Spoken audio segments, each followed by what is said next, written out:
Big Boss season 10 promo release కావడంతో Bigg Boss fever మొదలైపోయింది. ఇది పదో సీజన్ కావడంతో ఇంకాస్త హడావుడి ఎక్కువ ఉండేలానే ఉంది. అయితే గత సీజన్ లాగానే ఈసారి కూడా కామనర్స్‌కి అవకాశం కల్పిస్తూ అగ్ని పరీక్ష సీజన్ 2ని నిర్వహించబోతున్నారు.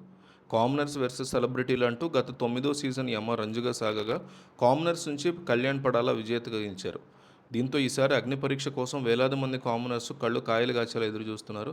సెలబ్రిటీలు ఎలాగో టీవీ వాళ్ళో, యాంకర్‌లో, సోషల్ మీడియా ఇన్‌ఫ్లుయెన్సర్‌లో వివాదాస్పద వ్యక్తులు ఉంటారు కాబట్టి, వాళ్ళ మీద పెద్దగా అంచనాలే ఉండవు. పైగా పాపులర్ యాక్టర్స్ ఎవరు బిగ్ బాస్ గడప తొక్కడానికి ఎప్పటినుంచో మొహం చాటేశారు కాబట్టి, పేరుకు మాత్రమే సెలబ్రిటీస్ కానీ అసలు పోటీ కామనర్స్ నుంచే ఉండబోతోంది. కామనర్స్ నుంచి ఎవరొస్తారన్న దాని మీద చర్చలు మొదలయ్యాయి. బిగ్ బాస్ అంటే ఎన్నో యుద్ధాలు గెలుచుకున్న రాజ్యం మాత్రమే కాదు, ఎంతోమంది హృదయాలను గెలుచుకునే మహా సామ్రాజ్యం. ఆ మహా సామ్రాజ్యాన్ని రూల్ చేసేది నేను కాదు, లవ్ చేసే ఫ్యాన్స్ చెప్తారు అంటూ హోస్ట్ నాగార్జున బీభత్సమైన హైప్ ఇచ్చారు. అయితే ఈసారి బిగ్ బాస్ సీజన్ 10కి తగ్గట్టుగా దశావతారం కాన్సెప్ట్‌తో రూపొందింది. చెరగని ప్రస్థానం, తరగని అభిమానం బిగ్ బాస్ సొంతం. ఈ ప్రస్థానం కొత్త చాప్టర్‌కి సాక్ష్యం కాబోతోంది. ఈసారి మీరు చూడబోతున్నదే బిగ్ బాస్ దశావతారం. బిగ్ బాస్ సీజన్ 10 ఆటలో సవాల్ కాదు, ఆటే సవాలంటూ దశావతారం కాన్సెప్ట్‌ని ప్రజెంట్ చేశారు హోస్ట్ నాగార్జున.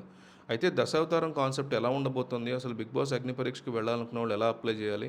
అసలు బిగ్ బాస్ సీజన్ 10 ఎప్పుడు ప్రారంభం అవుతుంది? అగ్ని పరీక్ష ఎప్పుడు ప్రారంభం అవ్వచ్చో చూద్దాం. ప్రోమో అయితే వచ్చేసింది. పెద్దగా మెరుపులేం లేవు. సాదాసీదాగానే ఉంది. బిగ్ బాస్ సీజన్ 10 లోగో కూడా కొత్తగా ఏం లేదు. అదే కన్ను, అవే కలర్స్, అదే మ్యూజిక్ అన్నట్టుగా ఉంది. ఇక హోస్ట్ నాగార్జున గత సీజన్‌లో ఎలా ఉన్నారో ఇప్పుడు కూడా అలాగే కనిపిస్తున్నారు. హోస్టింగ్‌లో కూడా పెద్ద వేరియేషన్స్ లేవు గానీ, చేంజెస్ కానీ చివరికి డ్రెస్సింగ్‌లో కూడా ఎలాంటి మార్పు, కొత్తదనం కనిపించలేదు. పైగా డబ్బింగు, బ్యాక్‌గ్రౌండ్ మ్యూజిక్ కాస్త డిస్టర్బ్ అనిపించింది. ఇక దశావతారం కాన్సెప్ట్ ఏంటంటే అంత ఈజీగా అంచనాకు వచ్చేయలేం. ఎందుకంటే సీజన్ 10 అంటే బిగ్ బాస్‌కి మైల్‌స్టోన్ లాంటిది కాబట్టి, పదో సీజన్‌లో ప్రతి కాన్సెప్ట్ కూడా చాలా డిఫరెంట్‌గా డిజైన్ చేయబోతున్నారు. దశావతారం అంటున్నారు కాబట్టి కామనర్స్ 10 మంది, సెలబ్రిటీలు 10 మంది ఉండొచ్చు. వాళ్ళ మధ్య రసవత్తరమైన వార్ ఉండొచ్చు. అయితే గత ఏడాది జరిగినటువంటి 9దో సీజన్ కూడా సేమ్ టు సేమ్ ఇదే కాన్సెప్ట్ కాబట్టి మళ్ళీ దశావతారం అనే పేరు మారుతుంది తప్పితే కొత్త కాన్సెప్ట్ అయితే ఉండదు. కాబట్టి కాన్సెప్ట్ మారే అవకాశమే ఎక్కువగా ఉంది. 10 మంది సెలబ్రిటీలు, 10 మంది కామనర్స్ అంటే కాన్సెప్ట్‌లో పెద్ద కొత్తదనం కనిపించదు. పైగా గత సీజన్ కూడా అదే కాన్సెప్ట్ కాబట్టి మొదట్లో సెలబ్రిటీస్ వర్సెస్ కామనర్స్‌గా కొనసాగినా కొన్నాళ్ళ తర్వాత అందరిని కలిపేశారు. అంతా సమానమే అనేశారు. పైగా కొన్ని వారాలు గడిచేసరికి కామనర్స్ కూడా సెలబ్రిటీలు అయిపోయారు కాబట్టి పెద్దగా ఈ కాన్సెప్ట్ క్లిక్ కాలేదు.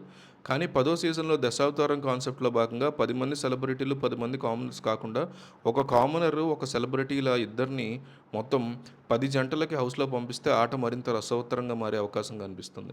అంటే ఆట జంటలుగా ఆడొచ్చన్నమాట. హిందీ బిగ్ బాస్ ఆల్రెడీ ఈ కాన్సెప్ట్ బాగా వర్కౌట్ అయింది కూడా. కాబట్టి తెలుగులో 10వ సీజన్ ఇదే అయ్యి ఉండొచ్చు. ఇద్దరిద్దరుగా కలిసి ఆట ఆడినప్పుడు నామినేషన్స్‌లో వాళ్ళ వాదనలు కూడా బలంగా వినిపించొచ్చు. నామినేషన్స్ కూడా యమ రంజుగా ఉంటాయి.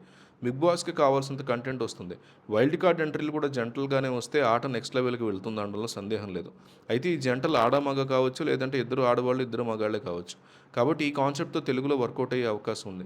ఎందుకంటే ఒక సెలబ్రిటీ, ఒక కామనర్ అంటే అటు సెలబ్రిటీల నుంచి, ఇటు కామనర్స్ నుంచి మద్దతు కూడగట్టొచ్చు. దీంతో పాటు దశావతారం కాన్సెప్ట్‌లో భాగంగా 10 వారాలు 10 డిఫరెంట్ కాన్సెప్ట్‌లు పెట్టి, ఆ కాన్సెప్ట్‌కి తగ్గట్టు గెలిచిన వాళ్ళలో హౌస్‌కి కెప్టెన్‌లను పెట్టొచ్చు. అప్పుడు జంటగా ఆడిన వాళ్ళు ఒక్కరే కెప్టెన్ అవుతారు కాబట్టి వాళ్ళిద్దరిలో ఎవరు కెప్టెనర్ అవుతారు దాని మీద బిగ్ బాస్ వాళ్ళలో వాళ్ళకే ఫిట్టింగ్ పెట్టొచ్చు. అప్పుడు కూడా రచ్చ మామూలుగా ఉండదు. ఇక ఈ కాన్సెప్ట్ పక్కన పెడితే బిగ్ బాస్ సీజన్ 10 ఎప్పుడు ప్రారంభం కావచ్చంటే సెప్టెంబర్ 6వ తారీఖు ఆదివారం నాడు లాంఛనంగా ప్రారంభమయ్యే అవకాశం కనిపిస్తోంది. బిగ్ బాస్ అగ్ని పరీక్ష 2 వచ్చే నెల అంటే జూలై చివరి వారం తప్పితే ఆగస్టు మొదటి వారంలో ప్రారంభం కావచ్చు. మరో ఆసక్తికరమైన అప్డేట్ ఏంటంటే ఈ 10వ సీజన్‌కి హోస్ట్ మాత్రమే కాకుండా పాత కంటెస్టెంట్లు మెంటార్స్‌గా కూడా రాబోతున్నారంట చూద్దాం మరి.